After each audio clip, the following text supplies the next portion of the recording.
আউযুবিল্লাহি মিনাশ শাইতানির রাজিম। বিসমিল্লাহির রহমানির রহিম। সুপ্রিয় শিক্ষার্থীবৃন্দ, আসসালামু আলাইকুম। আশা করছি তোমরা ভালো আছো। আমিও ভালো আছি, আলহামদুলিল্লাহ। তো থার্ড ইয়ার যারা পরীক্ষার্থী, অর্থাৎ যাদের সামনে ল্যাব পরীক্ষা আছে, তাদের সাথে আমার একটা ক্লাস আছে ইনফারেন্সের উপর, ল্যাবের। আমি রুনা নাসরিন, আজকে সহযোগী অধ্যাপক পরিসংখ্যান, ঢাকা কলেজ, ঢাকা। আজ তোমাদের আমি সেই ল্যাব ক্লাসটা নিব। তো গত ক্লাসে আমরা কিন্তু এই ল্যাবেরই আরেকটা ক্লাস আমরা করেছিলাম ইনফারেন্সে, সেটা ছিল আমাদের এমিলি বের করা, ম্যাক্সিমাম লাইকলিহুড এস্টিমেটের মাধ্যমে প্যারামিটার এস্টিমেট করা, তার স্ট্যান্ডার্ড এরর এস্টিমেট করা, এবং আমরা হচ্ছে লিস্ট স্কোয়ার মেথডের মাধ্যমে আমরা প্যারামিটার এস্টিমেট করেছিলাম। সেইটা আমাদের ছিল মাল্টিনোমিয়াল ডিস্ট্রিবিউশনের, ঠিক আছে, এবং এটা আমরা টেস্টও করেছিলাম। তো আজকে আমরা টেস্ট অফ হাইপোথিসিসের আরেকটা প্রবলেম নিয়ে দেখব। খুবই কমন একটা প্রবলেম, প্রায় সময়ই তোমাদের পরীক্ষা আসে। দেখবা যে এই প্রবলেমটা দেখা যাবে যে প্রায় প্রবলেমের ক্ষেত্রে এটা আসে, মানে পরীক্ষার ক্ষেত্রে এটা আসে। সুতরাং তোমরা এটা ভালো করে করবে। প্রতিটা ইয়ারেই দেখেছি, প্রতিটা বছরেই আমি দেখেছি এই প্রবলেমটা আসতে। সুতরাং আমি আবারও বলছি, তোমরা কিন্তু প্রবলেমটা ভালো করে দেখবে। তো চলো যাই আমরা প্রথমে এই প্রবলেমটা নিয়ে একটু ডিসকাস করি, এবং আমি তোমাদের হাইপোথিসিসের উপর যদি একটু পিছন দিকে যাই, তাহলে এই প্রবলেমটা করতে গেলে তোমাদের কিন্তু বুঝে নিতে হবে কোন টেস্টটা আমরা এখানে অ্যাপ্লাই করব, ঠিক আছে।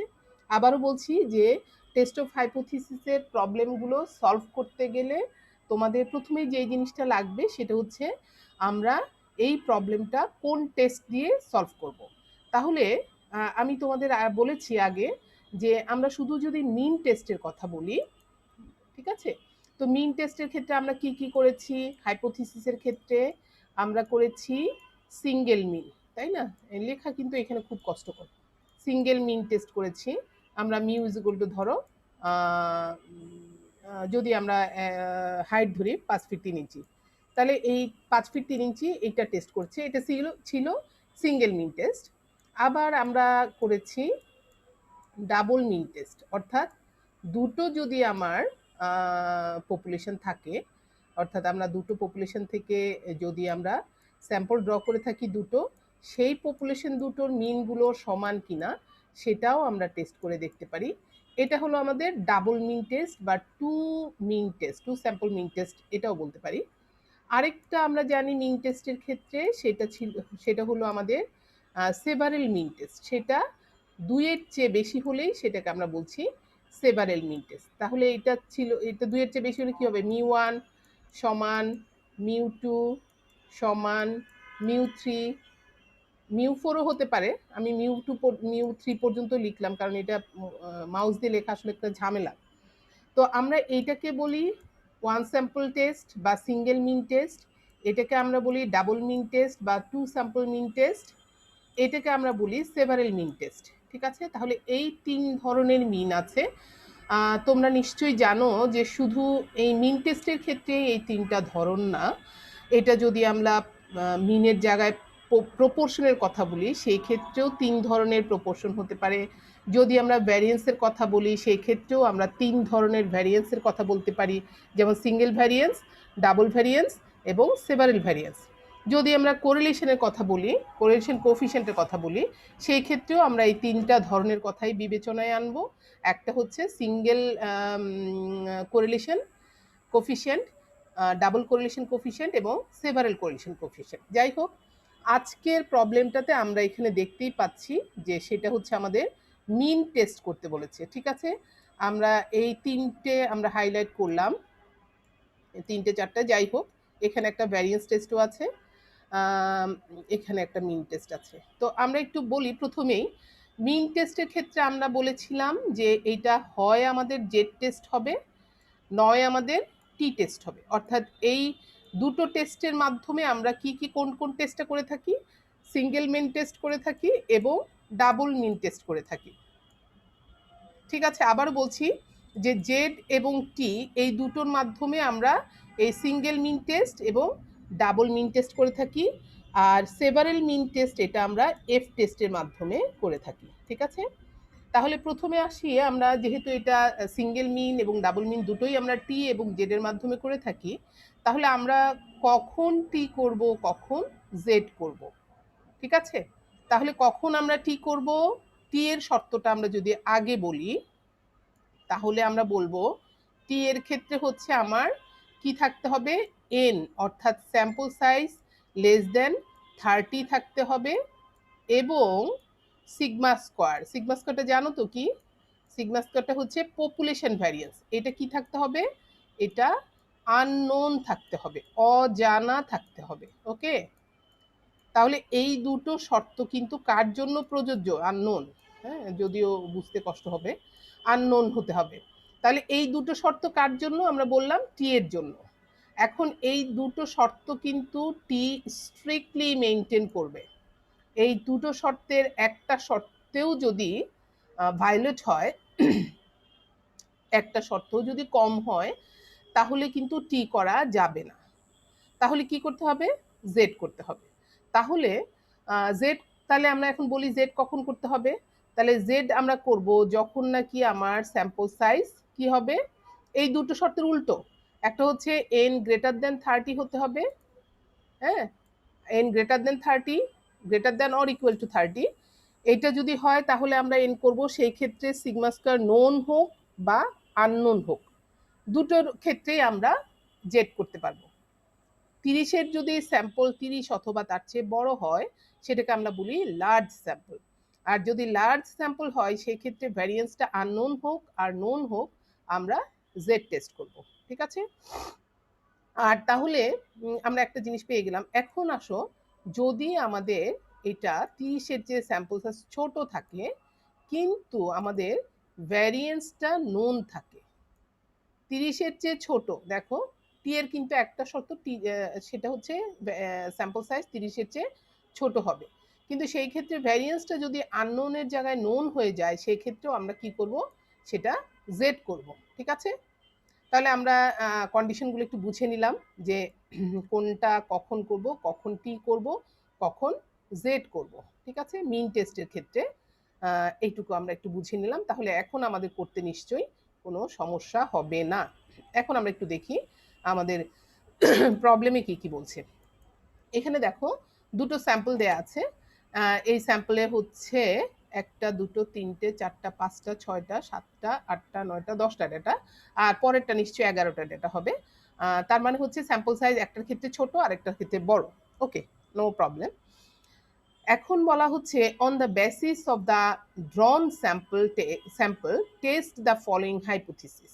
তাহলে এই যে স্যাম্পল দুটো ড্র করা হয়েছে, সেই স্যাম্পল দুটো, একটু প্রশ্নটাই আমরা একটু আগে দেখে নিই। স্যাম্পল দুটো কোত্থেকে ড্র করা হয়েছে, two random samples drawn from two normal population n mu1 sigma 1 square n mu2 sigma 2 square given below। তাহলে এইটা একটা পপুলেশন যার মিন হচ্ছে mu1 এবং ভ্যারিয়েন্স হচ্ছে সিগমা 1 স্কোয়ার, আরেকটা পপুলেশন এখানে mu2 আর হচ্ছে ভ্যারিয়েন্স হচ্ছে সিগমা 2 স্কোয়ার। তো এই দুটো পপুলেশন থেকে দুটো স্যাম্পল ড্র করা হয়েছে, এবং সেখানে ধরো এইটা থেকে ড্র করা হয়েছে এই স্যাম্পলটা, আর পরের স্যাম্পলটা ড্র করা হয়েছে এটা থেকে। ঠিক আছে, এই দুটো দুটো পপুলেশন থেকে দুটো স্যাম্পল ড্র করা হয়েছে। ঠিক আছে, এই এই যে স্যাম্পল দুটো আমরা ড্র করেছি, এখান থেকে এখন আমাদের টেস্ট করতে বলছি কি, যে mu1 সমান 15 when sigma 1 square is equal to 16। ঠিক আছে, তাহলে mu1 সমান আমাদের দেখাতে বলেছে mu1 অর্থাৎ mu1, একটু খেয়াল করে দেখবে mu1 মানে কি, এই স্যাম্পলটার জন্য, তখন কিন্তু তুমি এই স্যাম্পলটার কথা মাথায় রাখবে না। দুটো স্যাম্পল একসাথে দেওয়ার কারণ, আমরা এখানে দুটো মিন টেস্টও করব, ডাবল মিন টেস্টও করব, সেই কারণে দুটো স্যাম্পলকে, দুটো পপুলেশন থেকে দুটো স্যাম্পল ড্র করা হয়েছে এবং একই সাথে দেওয়া হয়েছে।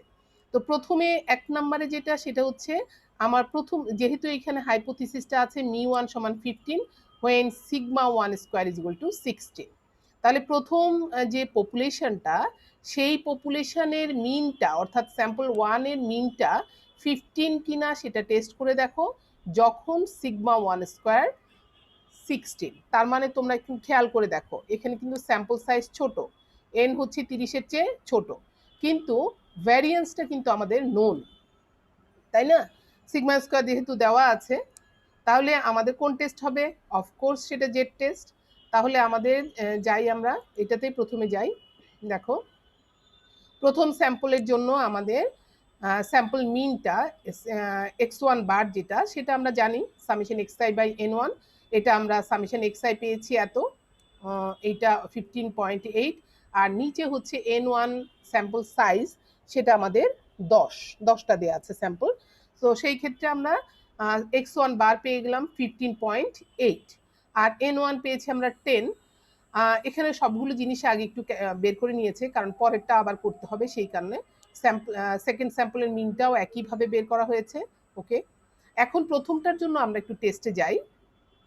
সেটা হচ্ছে কি, আমাদের যেহেতু আমাদের population variance known and estimated from large sample, এখানে আর এস্টিমেটেড করার দরকার ছিল না, এটা হচ্ছে যেহেতু পপুলেশন ভ্যারিয়েন্সটা নোন, সুতরাং sample size is less than 30।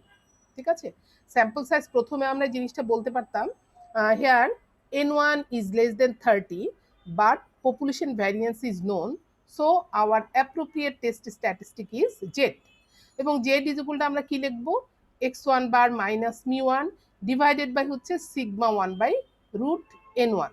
ওকে, তাহলে এখানে আমরা কি করব, এখানে সেই মিনের ভ্যালুটা অর্থাৎ μ1 এর যে ভ্যালু কত দেয়া আছে 15, আমাদের দেয়া ছিল কি, এখানে কিন্তু তোমাদের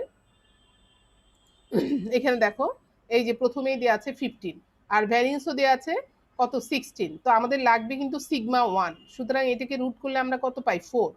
তাহলে দেখো এখানে আমরা মানগুলো বসিয়ে দিয়েছি, একটা হচ্ছে কি x1 বারের জন্য আমরা পেয়েছি 15.8, μ1 আমাদের দেয়া আছে 15, আর সিগমা 1 আমাদের হলো 4 হবে, এটা এটা যেহেতু সিগমা 1 স্কোয়ার 16 দেওয়া আছে, সুতরাং এইটা হয়ে যাবে কত 4। ঠিক আছে, আশা করছি তোমরা বুঝতে পারছো। তারপর আমি যদি একটু লিখে দিই 4, এখানে এটা হবে 4 ডিভাইডেড বাই রুট n। ওকে, তাহলে এটা ক্যালকুলেশন করে আমরা পেয়ে গেলাম 0.63। ওকে, তাহলে এই 0.63 এটা কিন্তু আমাদের প্রথমে সরি, তোমাদের এইটা প্রথমে কিন্তু একটু ইয়েটা লিখবা, টেস্ট হাইপোথিসিস, এই টেস্ট স্ট্যাটিস্টিক লেখার আগে তোমরা কিন্তু হাইপোথিসিসটা লিখবা। প্রথমেই যেই কাজটা করবা সেটা হচ্ছে এই হাইপোথিসিসটা প্রথমে লিখবা। ঠিক আছে, হাইপোথিসিস তোমাকে অর্থাৎ কি টেস্ট করতে বলছে সেটা তুমি প্রথমে লিখবা। তাহলে এইটা আমরা পেয়ে গেলাম কি, এটা আমাদের জেড ক্যাল ভ্যালু ক্যালকুলেশন করে পেয়েছি, এটাকে আমরা টেস্ট ভ্যালু বলতে পারি। ঠিক আছে, তাহলে ক্যালকুলেশন করে আমরা পেয়েছি কত 0.63। এখন আমাদের এটার জন্য কি লাগবে, টেবিল ভ্যালু লাগবে। ওকে, তো টেবিল ভ্যালুর ক্ষেত্রে দেখো, এটা যেহেতু আমাদের কি করতে বলেছে, μ1 সমান 15 কিনা টেস্ট করতে বলেছে, আমাদের কিন্তু অল্টারনেটিভ হাইপোথিসিস মেনশন করে দেয়া নাই যে এটা গ্রেটার দেন 15 হবে না লেস দেন 15 হবে। যখন তোমাদের গ্রেটার দেন লেস দেন কিছু বলা থাকবে না, তখন তোমরা অল্টারনেটিভটা অবশ্যই কিরকম লিখবে, নট ইজ ইকুয়াল টু লিখবে। ঠিক আছে, এটা নট ইজ ইকুয়াল টু লিখবে। আর যদি এটা নট ইজ ইকুয়াল টু হয়, তাহলে আমাদের টেস্টটা কিরকম হয়ে যাবে, 2 টেল টেস্ট। ঠিক আছে, তাহলে আমাদের টেস্টটা হবে 2 টেল টেস্ট। আর 2 টেল টেস্টের ক্ষেত্রে আমাদের 5% লেভেল অফ সিগনিফিকেন্সের ক্ষেত্রে আমাদের ক্রিটিক্যাল ভ্যালুটা আমরা জানি 1.96। ঠিক আছে, এবং এদিকে এটা হচ্ছে রাইট সাইডের জন্য, আর এটা হচ্ছে, এটা মাঝখানে যদি আমরা 0 দেই, এটা প্লাস 1.96, আর এটার জন্য আমাদের হবে মাইনাস 1.96। আর তোমরা তো জানোই যে এটা লিমিটিং ভ্যালু হচ্ছে মাইনাস ইনফিনিটি থেকে প্লাস ইনফিনিটি। ওকে, মাইনাস ইনফিনিটি থেকে প্লাস ইনফিনিটি। তাহলে এই যে জেড এর ভ্যালুটা, এটা আমরা পেয়ে গেলাম কত, এটা আমরা টেবিল থেকে পেয়েছি।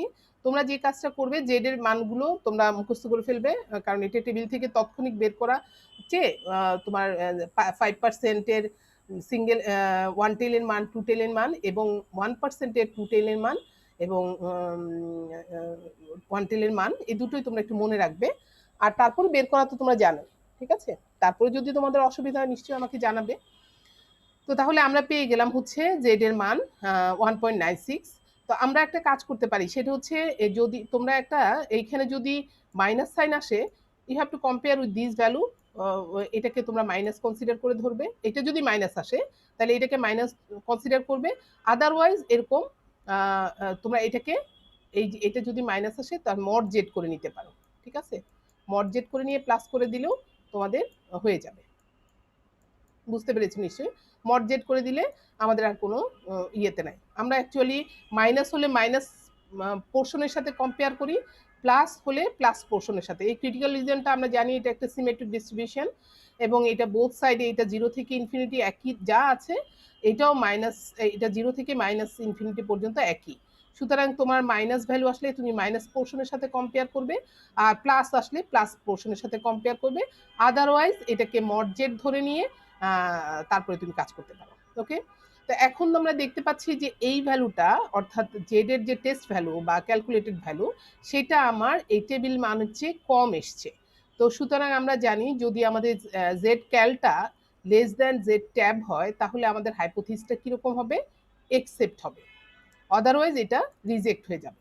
আবার যদি বলি অন্যভাবে, যে যদি আমাদের জেড ক্যাল ভ্যালুটা গ্রেটার দেন জেড ট্যাব হয়, তাহলে আমাদের হাইপোথিসটা সেই ক্ষেত্রে রিজেক্ট হয়ে যাবে। সো যেহেতু এখানে আমাদের হাইপোথিসটা কি হলো, জেডের যে টেস্ট ভ্যালুটা সেটা যেহেতু লেস দেন হয়েছে, সুতরাং আমরা 5% লেভেল অফ সিগনিফিকেন্সে হাইপোথিসিসটাকে একসেপ্ট করতে পারি। ওকে, তাহলে প্রথমটা আমার হয়ে গেল। দ্বিতীয়টা আমরা একটু আবার দেখে আসি, দ্বিতীয়টাতে কি বলছে। দ্বিতীয়টা বলছে সেকেন্ড স্যাম্পলের জন্য। সেকেন্ড স্যাম্পলের ক্ষেত্রে টেস্ট করতে বলা হয়েছে μ2 = 15 when sigma square is unknown. তাহলে এটা নিশ্চয়ই বুঝতে পারছো যে আমার সেকেন্ড স্যাম্পলের স্যাম্পল সাইজ কিন্তু 11, ঠিক আছে, 11। কিন্তু সেই ক্ষেত্রে সিগমা স্কোয়ারটা যদি আমার আননোন থাকে, তাহলে অবশ্যই আমার টেস্ট স্ট্যাটিস্টিকটা কিরকম হবে? অবশ্যই টি টেস্ট হবে। কারণ আমার টি টেস্টের ক্ষেত্রে কি হবে? আমরা জানি টি টেস্টের ক্ষেত্রে n লেস দেন 30 হতে হয় এবং সিগমা স্কোয়ার আননোন হতে হয়। এই ক্ষেত্রেও তোমরা কিন্তু এই এই আমি আমার ইয়েটাতে তোমরা এই হাইপোথিসটা প্রথমে দিবে। ঠিক আছে, প্রথমে হাইপোথিসিস দেওয়ার পরে তারপরে তোমরা এইটাকে লিখবে, এই যে এইখান থেকে এইটা পরে লিখবে, population variance unknown and estimated from large small sample, so our test statistic is T. তাহলে এইটা আমরা এখানে যাই, এখানে দেখো। তো এই হলো, আমরা জানি টি ইজ ইকুয়াল টু একই জিনিস কি, সেটা x bar x2 bar minus μ2 divided by, এখানে আর সিগমা হবে না, এখানে হবে s divided s2 divided by root n, with degrees of freedom হচ্ছে n মাইনাস 1, n2 মাইনাস 1। ঠিক আছে, এটা হচ্ছে আমাদের degrees of freedom n2 minus 1। তাহলে এখানে আমাদের, আমরা জানি এক্স বারটা তো জাস্ট স্যাম্পল থেকে আমরা সবগুলো স্যাম্পল যোগ করে নিয়ে, অর্থাৎ সেকেন্ড স্যাম্পলের যে স্যাম্পলগুলো আছে, এইটা কোথায়,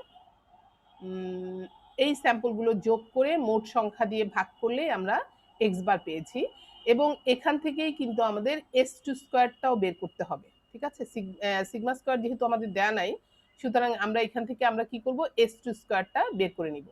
দেখো এখানে আমরা বের করেছি, এখানে আমাদের ইয়েটা আমাদের x2 বারটা আমরা বসিয়ে দিয়েছি 31.64, μ2 হচ্ছে আমাদের 25, n2 হচ্ছে আমাদের 11 বসিয়ে দিলাম আমরা। আর s2 স্কোয়ারের সূত্র আমরা জানি, summation x2 square minus summation x2 whole square by n2। এটার n1 মাইনাস 1, n2 মাইনাস 1 কোথায় গেল? এখানে একটু ভুল আছে, ঠিক আছে, ফর্মুলাতে একটু ভুল আছে, সেটা হচ্ছে এই যে যন্ত্রণা। আমরা জানি এটার ক্ষেত্রে s2 স্কোয়ার বা s স্কোয়ারের সূত্র আমরা জানি কি, যখন এস্টিমেট করবে তখন সেই ক্ষেত্রে আমরা জানি 1/n মাইনাস 1, এখানে হচ্ছে summation x square minus summation x whole square by n। ঠিক আছে, summation whole square by n। তাহলে যেহেতু এটা আমরা সেকেন্ড স্যাম্পল নিচ্ছি, তাহলে এখানে 2 হবে, এখানে 2 হবে, এটা 2 হবে, এটা 2 হবে। তাহলে তোমাদের এই যে এখানে কিন্তু যেই ইয়েটা করেছো সেটা একটু ভুল আছে, এখানে যে n2 দিয়ে পরে ভাগ করেছে না কি করেছে, আচ্ছা যাই হোক, একটু ভুল আছে। ঠিক আছে, তোমরা একটু ক্যালকুলেশন আমি যেটা বলে দিলাম সেটা একটু দেখবে। সেটা হচ্ছে S2 বের করার ক্ষেত্রে এখানে সামনে একটা কি হবে 1/n2 - 1 হবে, আর এটা পুরোটা ব্র্যাকেটের মধ্যে থাকবে। তো এটা ক্যালকুলেশনটা একটু চেক করবে। ওকে, তাহলে আমরা এইভাবে x2 স্কোয়ার অর্থাৎ প্রত্যেকটা x কে স্কোয়ার করে তারপরে যোগ করব, ঠিক আছে। আর x2 whole summation x2 whole square হচ্ছে এই যে আমরা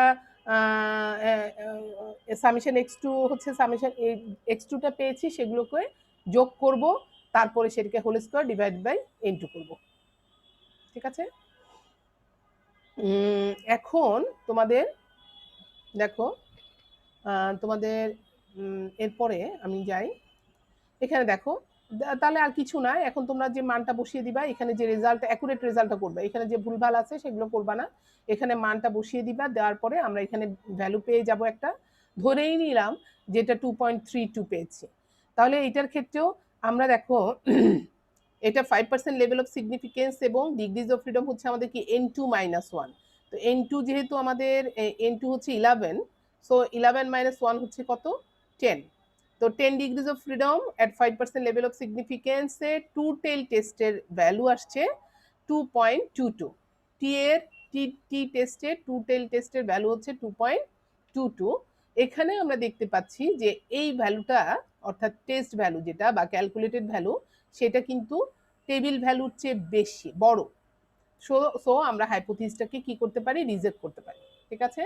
তাহলে আমরা দেখতে পাচ্ছি যেহেতু আমরা বলবো সিন্স ক্যাল টি অথবা T cal is greater than T tab, so our hypothesis is rejected, ঠিক আছে। তাহলে আমরা হাইপোথিসিসটা রিজেক্ট করে দিব। ওকে, তার মানে হচ্ছে আমাদের হাইপোথিসিস যদি রিজেক্ট করি তখন আমরা যে কথাটা আমরা বলতে চাচ্ছিলাম যে এই স্যাম্পল সেকেন্ড স্যাম্পলের মিনটা 25 কিনা, তাহলে আমরা বলবো নো, সেকেন্ড স্যাম্পলের মিনটা 25 না, ঠিক আছে। তাহলে এটা গেল হচ্ছে আমাদের সেকেন্ড প্রবলেমটা। থার্ড প্রবলেমটাতে আমরা যাই, কি বলেছে সেখানে, এটা নিশ্চয়ই ডাবল মিন ছিল, ঠিক আছে। ডাবল মিনের ক্ষেত্রে আমরা একটু কি বলেছে দেখে আসি, চলো। এইখানে দেখো একটু খেয়াল যদি করো,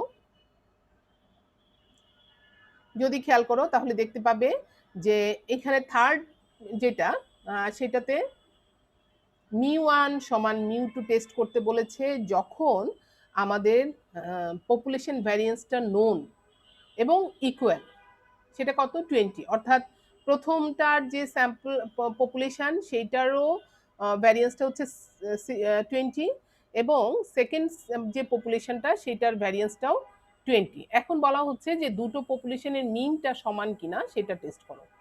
তাহলে আমরা যেহেতু এটা ভ্যারিয়েন্স নোন এবং এটা ডাবল মিন টেস্ট, সুতরাং এটা আমরা কোন টেস্টের মাধ্যমে করব, জেড টেস্টের মাধ্যমে। স্যাম্পল সাইজ যদিও ছোট, একটাতে হচ্ছে 10 আছে আরেকটা হচ্ছে 11 আছে, কিন্তু যেহেতু আমাদের নোন ভ্যারিয়েন্স সুতরাং আমরা করব হচ্ছে জেড টেস্টের মাধ্যমে।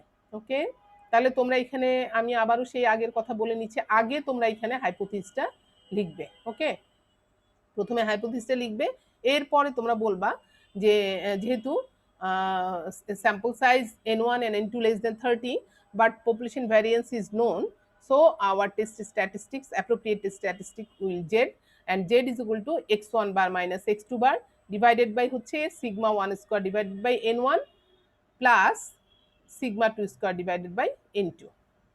ওকে, তাহলে এই যে এখানে একটু কাটাকাটি, আচ্ছা এই যে হাইপোথিসিস ধরেছে। এখন এখান থেকে দেখো যে আগেরটার ক্ষেত্রে তোমরা যেভাবে এখানে তো দেয়াই আছে, তাহলে এখানে প্রথমটার জন্য আমাদের টেস্ট স্ট্যাটিস্টিক এই যে এখানে লেখা আছে, ঠিক আছে, x1 বার মাইনাস x2 বার, খুবই সহজ একটা প্রবলেম। তাহলে x1 বারের ভ্যালুটা বসাবে, x1 গুলোকে যোগ করে 10 দিয়ে ভাগ করবে, x2 গুলো এগুলো আমরা আগে করে আসছি, x1 বার x2 বার দুটোই আমরা করে এসেছি, সেই মানগুলোই এখানে বসিয়ে দিবে। নিচে হচ্ছে রুট ওভার, দেখো সিগমা 1 স্কোয়ার, এখানে সরাসরি 20 এর মানটাই বসাবে, divided by 10 plus sigma 2 square divided by 11। Okay, তাহলে এটা ক্যালকুলেশন করার পরে আমাদের রেজাল্ট এসছে -8.11। আমি তোমাদের বলছি যে তোমরা এইটা দেখে দেখেই করবা না, আমি তোমাদের বুঝিয়ে দিলাম প্রবলেমটা, তোমরা নিজেরা এখানে ক্যালকুলেশনে ভুল থাকতে পারে, আমি একটা সলভ করা প্রবলেমকে তোমাদের শুধু দেখাচ্ছি যে কিভাবে, যেহেতু আমরা বোর্ডে যেতে পারছি না সেই কারণে। সো এগুলো তোমরা কিন্তু নিজেরা ক্যালকুলেশন করে দেখবে, এখানে অনেক ভুল ভালো থাকতে পারে। তো এখানে আমরা দেখতে পাচ্ছি যেটা জেড এর মান আসছে -8.11। সো এটাকে আমরা একটু আগেই যেটা বললাম যে মড জেড হিসাবে ধরে নিতে পারি। সো মড জেড যদি আমরা ধরি, এটাকে আমরা লিখতে পারি 8.11। তো at 5% level of significance Z এর আমরা টেবিল মানটা জানি টু টেল টেস্টের ক্ষেত্রে 1.96, কারণ এখানে হাইপোথিসিসে আমাদের কিন্তু মেনশন করা নাই অল্টারনেটিভটা কি হবে। সো আমরা এটাকে টু টেল টেস্ট হিসাবে ধরবো। তো যেহেতু এইটা আমাদের টেস্ট ভ্যালু যেটা সেটা অনেক বড় টেবিল ভ্যালুর চেয়ে, তাহলে আমরা কি করব, since z cal is greater than z tab at 5% level of significance, so we may reject the null hypothesis। তাহলে আমরা যেহেতু এটা বড় হয়ে গেল এটার চেয়ে, সুতরাং আমরা হাইপোথিসিসটাকে রিজেক্ট করে দিব। হাইপোথিসিসটা কি ছিল? হাইপোথিসিসটা ছিল আমাদের μ1 সমান μ2 কিনা, যাদের ভ্যারিয়েন্স হচ্ছে দুটো ক্ষেত্রেই পপুলেশন ভ্যারিয়েন্সটা হচ্ছে সিগমা স্কয়ার। তো আমরা বলবো যে না, μ1 is not equal to μ2। ওকে, এর পরেরটাতে আসো 4 নাম্বার প্রবলেমটাতে। 4 নাম্বার প্রবলেমে দেখো, এটা ছিল আমাদের ডাবল মিন টেস্ট, এটাও ডাবল মিন। এখন এইখানে দেখো যে জিনিসটা, এইটাতে এটা কিন্তু ইকুয়াল, μ1 সমান μ2, আর সিগমা 1 স্কয়ারটা যেটা, এখানে দুটো জিনিস দেওয়া আছে। একটা হচ্ছে sigma 1 square not is equal to sigma 2 square. আরেকটা প্রবলেম দেওয়া আছে, সেটা হচ্ছে এখানের মধ্যেই দুটো দেওয়া আছে, সিগমা 1 স্কয়ার এবং সিগমা 2 স্কয়ার আননোন দেওয়া আছে। এবং সেই ক্ষেত্রে এখানে একটু ভুল আছে, সেটা হচ্ছে নট ইকুয়াল টু থাকলে সেটার ভ্যালুটাও কিন্তু দেয়া থাকতে হবে। এখানে কিন্তু ভ্যালুটা দেওয়া নাই। তো দেখি আমি সলিউশনে কি দেওয়া আছে। ভ্যালু যদি দেওয়া থাকে তাহলে দুটোর আলাদা আলাদা ভ্যালু থাকে, তাহলে সেটা মান বসিয়ে দিবা। আর যদি আননোন থাকে, আননোন এবং ইকুয়াল দিয়েছে, ঠিক আছে, তাহলে যদি এইটা হয় তাহলে সেই ক্ষেত্রে কিন্তু আননোন হলে স্যাম্পল ভ্যারিয়েন্স অবশ্যই দেওয়া থাকতে হবে, না হয় তোমরা বের করে নিবে, ঠিক আছে। তো এই ক্ষেত্রে আমার মনে হচ্ছে যে S1 এবং S2 দেওয়া আছে। সো S1 এবং S2 যদি দেওয়া থাকে তাহলে আমরা টি টেস্ট করব, ঠিক আছে। প্রবলেমটাতে আচ্ছা দেখি আমরা একটু যাই।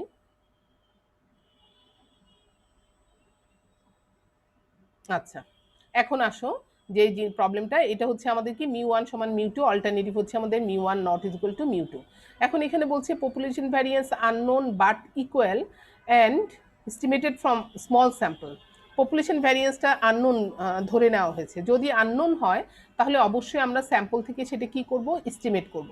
এবং যদি সেটা আমরা, যেহেতু স্যাম্পল সাইজ ছোট, ঠিক আছে, আর পপুলেশন ভ্যারিয়েন্সটাও আননোন, সো আমরা এটা টি টেস্টের মাধ্যমে করব। এবং টি টেস্টের ক্ষেত্রে আমরা দেখো এই যে x1 বার জানি আমরা, x2 বার, এবং এই ক্ষেত্রে আমার টেস্ট স্ট্যাটিস্টিকটা হচ্ছে শুধু, এখানে দেখো তফাৎটা কি হচ্ছে, এটা যদি নোন হতো, ভ্যারিয়েন্সটা যদি নোন হতো তাহলে এটা জেড হয়ে যেত, এবং সেই ক্ষেত্রে যদি তোমার সিগমা স্কয়ার নোন থাকতো তাহলে এখানে সিগমা 1 স্কয়ার সিগমা 2 স্কয়ার বসতো। আর যদি স্যাম্পল সাইজটা লার্জ হতো, বড় হতো, সেই ক্ষেত্রেও এটা জেড হতো। সেই ক্ষেত্রে আমরা স্যাম্পলের যে ভ্যারিয়েন্সটা সেটাই আমরা এখানে লিখতাম, এবং এখানে S1 স্কয়ার S2 স্কয়ারই লিখতাম। কিন্তু যেহেতু এটা আমাদের স্যাম্পল সাইজটা স্মল এটার জন্য, এবং ভ্যারিয়েন্সটা আননোন, সুতরাং আমাদের টেস্ট স্ট্যাটিস্টিকটা হবে টি, এবং সেই ক্ষেত্রে আমার টেস্ট স্ট্যাটিস্টিকটা হবে x1 bar minus x2 bar divided by হচ্ছে S1 square divided by N1 plus S2 square divided by N2 with degrees of freedom হচ্ছে এটা। এটা তোমরা মনে রাখবা। S1 স্কয়ার একটু মনে রাখাটাও সহজ, কিন্তু সেটা হচ্ছে কি, এই যে নিচের যে স্ট্যান্ডার্ড এরর ভ্যালুটা সেটাই উপরে হবে, আর নিচে হবে এই যে এই পোর্শনটা, এটা whole square divided by N1 minus 1, এইটার whole square divided by N2 minus 1। এখন তোমরা কে কিভাবে মনে রাখবে সেটা তোমাদের বিষয়। তাহলে দেখো এই প্রথম স্যাম্পল থেকে আমাদের কিন্তু কি করতে হবে, S1 স্কয়ার বের করতে হবে। দ্বিতীয় স্যাম্পল থেকেও আমরা S2 স্কয়ার বের করব, এবং S1 S2 স্কয়ার বের করার নিয়ম তোমরা জানো, সেটা হচ্ছে S1 স্কয়ার সমান আমরা জানি 1 বাই N1 মাইনাস 1 ইন্টু হচ্ছে summation x1 square divided x square minus summation x1 whole square divided by N1। তাহলে ওইভাবে আমরা S1 স্কয়ার S2 স্কয়ার মানটা বসিয়ে দিব এখানে। বসানোর পরে আমরা ক্যালকুলেশন করব, করে আমরা রেজাল্ট পেয়ে গেছি, সেটা হচ্ছে -4.82, ঠিক আছে। এইখানে এই যে দেখো এখানে আসলে লিখছে তো এই ডিভাইডেড বাই, এই তো গ্যাঞ্জামটা এখানেই করেছে, সেটা হচ্ছে এই যে ডিভাইডেড লিখেছে এটা কিন্তু এই পুরোটার উপরে, ঠিক আছে, এই পুরোটার উপরে, এই কারণেই তোমাদের ওইখানে ভুল করেছে।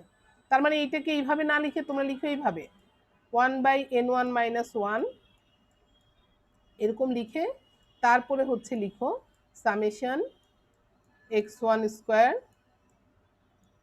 Minus summation x1 whole square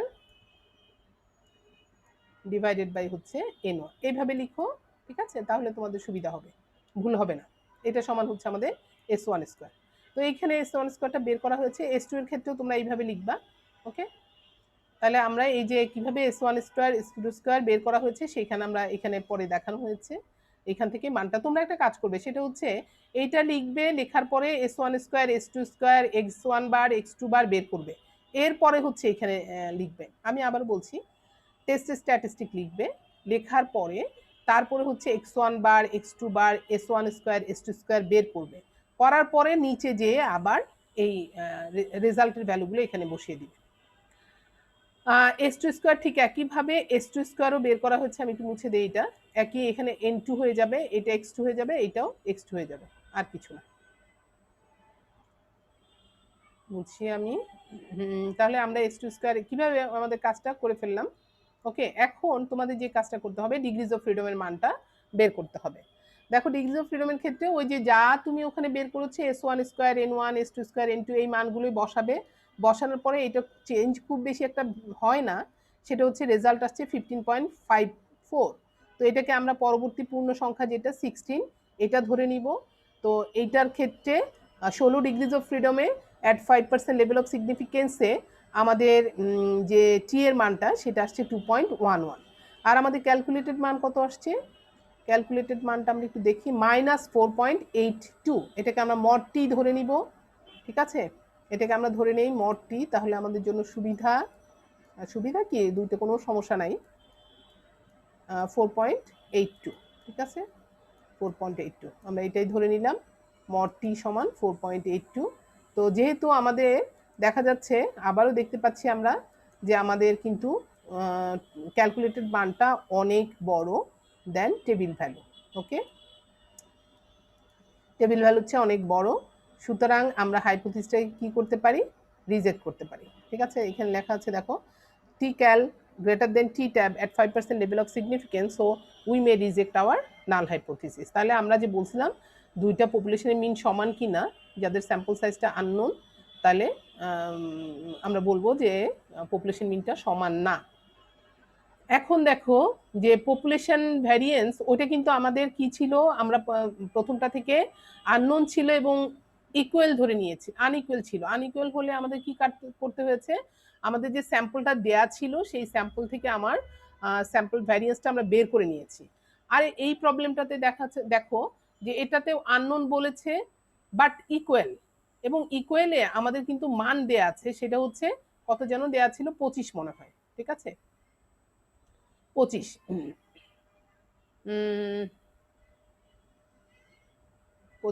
এখানে তো ভুলভাল দেয়া আছে, আচ্ছা দেখি, এখানে আমাদের এটা বাট ইকুয়াল এবং এস্টিমেটেড ফ্রম সাম আনইকুয়াল, এটা তো একই কাজ করেছে, যদি এটা দেখো আননোন এবং ইকুয়াল যদি হয়, যদি ইকুয়াল হয় তাহলে তোমার কিন্তু মানটা দিয়ে দেওয়া থাকবে, আর যদি আনইকুয়াল হয় তাহলে তুমি তো মানটা বের করবে, সেই মানটাই তুমি এখানে বসাবে। এখন এখানে তোমাদের দেখো যে ইকুয়াল, ইকুয়ালের কারণে ইকুয়াল যদি করতে হয় তাহলে তোমার এস্টিমেট করে নিবা, মানে পুলড এস্টিমেটেডটা বের করে নিবা, ঠিক আছে। যদি তোমাকে বলা হয় ইকুয়াল তাহলে পুলড এস্টিমেটেডটা বের করে নাও, সেই ক্ষেত্রে আমার টেস্ট স্ট্যাটিস্টিকটা হয়ে যাবে। এক্ষেত্রে কিন্তু নাল হাইপোথিসিস অল্টারনেটিভ হাইপোথিসিস আগের মতোই হয়ে যাবে, কিন্তু টেস্ট স্ট্যাটিস্টিকটা আমাদের x1 বার মাইনাস x2 বার, এখানে s1² ডিভাইডেড বাই n1 ছিল আনইকুয়ালের ক্ষেত্রে, s2² ডিভাইডেড বাই n2 ছিল, যেহেতু বলা হচ্ছে এটা ইকুয়াল, ইকুয়াল করে নিয়ে করতে, সুতরাং এটাকে আমরা ইকুয়াল করার জন্য এটা পুল এস্টিমেটর বের করতে হবে, সেই ক্ষেত্রে আমরা এই পুল এস্টিমেটটা এস এর যেটা সেটা বাইরে নিয়ে আসবো।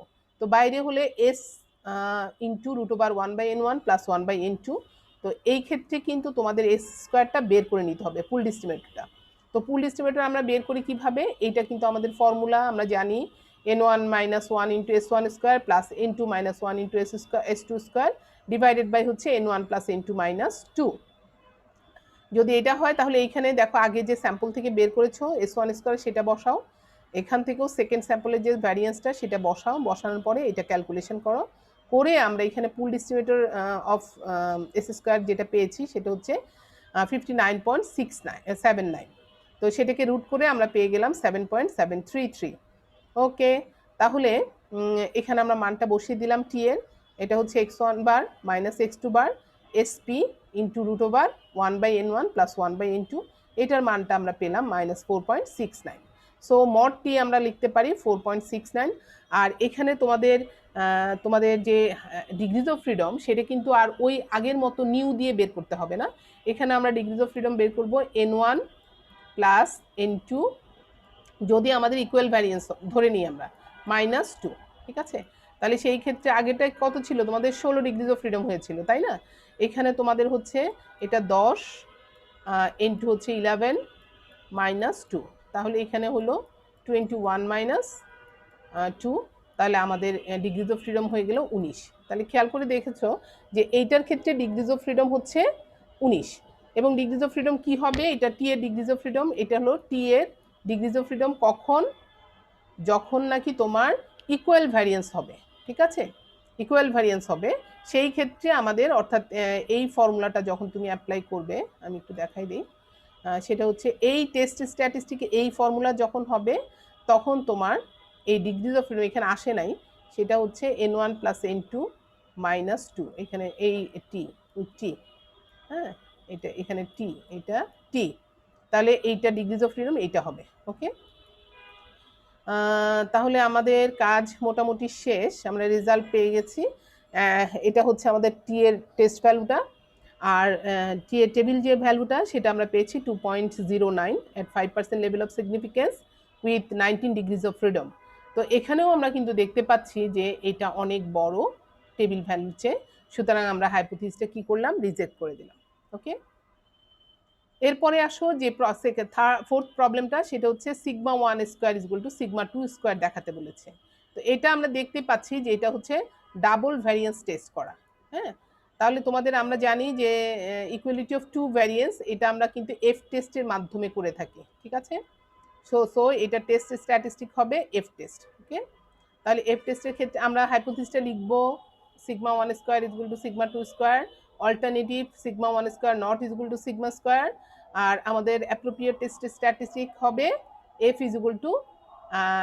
দেখো এখানে একটু খেয়াল করবা, যেহেতু আমরা আগে s1 স্কোয়ার এবং s2 স্কোয়ারের মানটা বসিয়েছি, বের করেছি, সুতরাং আমরা দেখেছি যে s2 স্কোয়ারের মানটা বড় কার চেয়ে, s1 স্কোয়ারের চেয়ে।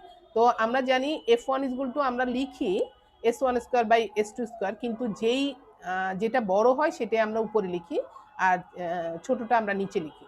তো যেহেতু এটা s2 স্কোয়ারটা বড়, সুতরাং আমরা এখানে s2 স্কোয়ার লিখলাম উপরে, নিচে লিখলাম s1 স্কোয়ার। ঠিক একইভাবে ডিগ্রিজ অফ ফ্রিডমও এখানে হবে n2 - 1 ইন্টু হচ্ছে, এটা এখানে ভুল আসছে, এটা 1 হবে, তো ভুলভাল লিখছে, n2 মাইনাস, অর্থাৎ n1 এটা n2 - 1 n1 - 1, ঠিক আছে, এটা হবে। তারপরে আসো, তাহলে এখানে আমরা জাস্ট আগে তো বের করেছি s2 স্কোয়ার মান, s1 স্কোয়ার মান বের করেছি, এটা বসিয়ে দিব, বসিয়ে আমরা আমাদের যে রেজাল্ট পেয়েছি 3.52, এটা হচ্ছে আমাদের এইটার ক্যালকুলেশন করে যেটা মান সেটা। আর এফ এর টেবিল থেকে, এটাও বোঝা যাচ্ছে না তোমাদের, এটা কিন্তু এফ হবে, ঠিক আছে, এটা কিন্তু এফ এর যে টেবিল ভ্যালু, এখানে কিন্তু আমরা জানি যে দুটোর এগেনস্টে দেখতে হয়, দুটো ডিগ্রিজ অফ ফ্রিডম, এখানে একটা ডিগ্রিজ অফ ফ্রিডম এইটা, আর একটা ডিগ্রিজ অফ ফ্রিডম এইটা, তাহলে এইটাকে আমরা নিউ1 ধরছি, এই প্রথমটাকে আমরা নিউ1, সেকেন্ডটাকে আমরা নিউ2 ধরছি। তোমরা টেবিলের এই দিক থেকে দেখবা নিউ1 এর ভ্যালু, এদিক থেকে দেখবা হচ্ছে নিউ1 এর ভ্যালু, এদিক থেকে নিউ2 ভ্যালু দেখবা, দেখে তোমরা টেবিল মানটা বের করবে।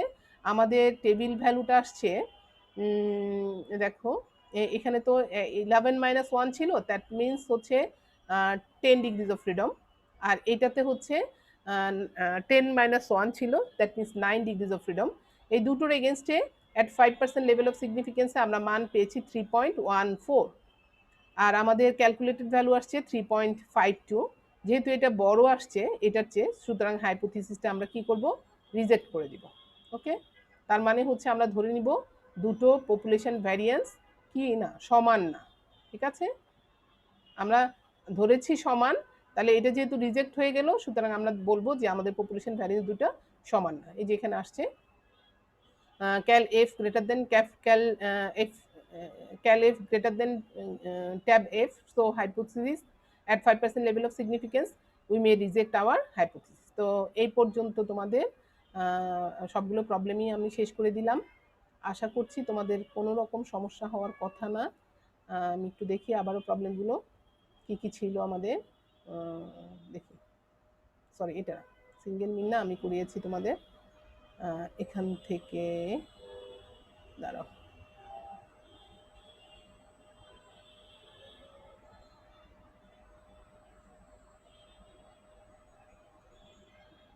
এই প্রবলেমটা আমরা করেছি। এই প্রবলেমের ক্ষেত্রে দেখো এই সবগুলো প্রবলেমই আমরা সলভ করেছি, 6টা প্রবলেম আমাদের ছিল সেখান থেকে। তো আশা করছি তোমাদের এই আজকের ক্লাসের ক্ষেত্রে কোনো রকম সমস্যা হওয়ার কথা না। তারপরও যদি তোমাদের মনে হয় যে কোথাও কোনো প্রবলেম আছে, তাহলে সিআরের মাধ্যমে আমাকে নোটিস করবে। ইনশাল্লাহ আমি তোমাদের নেক্সট ক্লাসের আগে প্রবলেমগুলো সলভ করার চেষ্টা করব। তো আশা করছি তোমরা ভালো আছো, ভালো থাকবে, নিরাপদে থাকার চেষ্টা করবে। আর যখনই যেই প্রবলেমগুলো করানো হচ্ছে ল্যাবের জন্য, তোমরা অবশ্যই সেটা সাথে সাথে প্রিপারেশন নিবে, এবং আবারও বলছি সেলফ প্রিপারেশন নিয়ে আসবে। সুতরাং প্রত্যেকে যার যার প্রবলেমগুলো নিজেই সলভ করবে, আরেকজনের উপর ডিপেন্ড হয়ে পরীক্ষার হলে আসবে না তোমাদের, তাহলে কিন্তু সেই ক্ষেত্রে এক্সপেল হয়ে যাওয়ার চান্স থাকবে। সো তোমরা ভালো থেকো, সুস্থ থেকো, নিরাপদে থেকো। আল্লাহ হাফেজ।